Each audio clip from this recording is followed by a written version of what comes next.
Dewata tak hanya menyimpan kekayaan alam dan budaya yang menjadi daya tarik bagi para pengunjungnya, tapi di sebuah sudut Kabupaten Karangasem, Bali, berdiri simbol harapan dan cikal bakal warisan bagi dunia perikanan tanah air.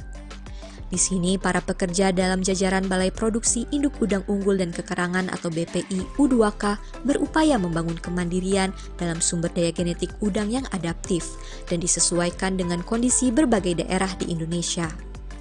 Tim liputan Antara pun berkesempatan untuk mengunjungi fasilitas budidaya udang faname dan melihat proses budidaya induk udang unggul bersama Kepala BPI U2K Wendy Triprabowo.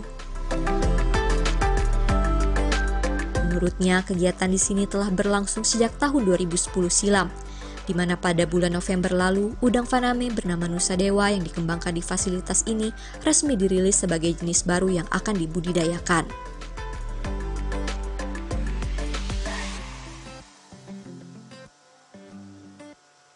Kita untuk produksi induk udang ini kita melakukan dua metode dengan pendekatan kuantitatif genetik atau konvensional breeding.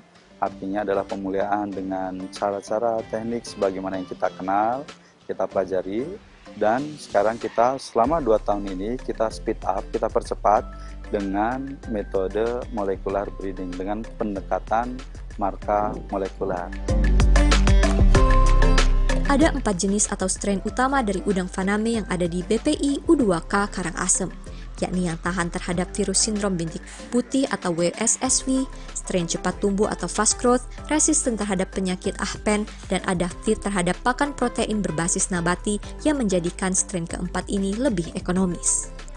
BPI U2K juga tengah mengembangkan jenis kelima udang faname yang diharapkan dapat menjadi jawaban atas apa yang dibutuhkan oleh para pembudidaya udang di tanah air.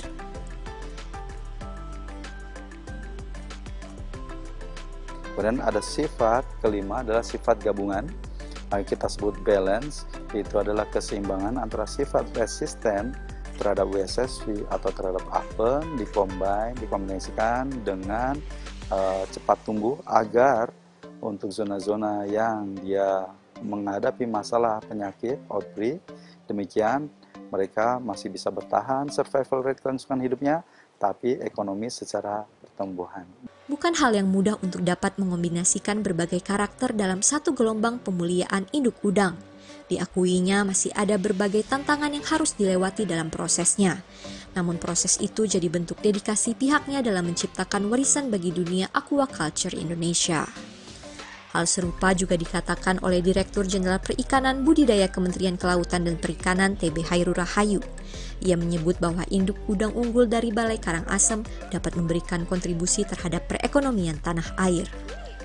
Nah, induk udang unggul ini kalau berhasil, gitu saat ini sedang dikerjakan oleh teman-teman, maka kemudian akan didistribusikan sebagai induk asli lokal Indonesia yang lebih tahan dan bisa dimanfaatkan oleh stakeholder.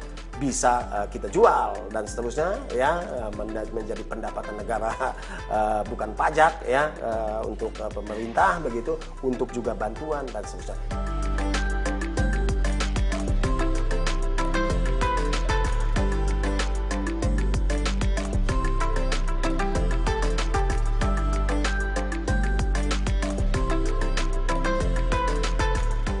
Upaya yang dilakukan di Balai Karangasem ini pun diharapkan dapat menghasilkan bibit unggul udang Indonesia yang mendominasi pasar dalam negeri bahkan mendunia. Dari Nusa Dua Bali, Arya Sindiara, Ibnu Zaki, Kantor Berita Antara mewartakan.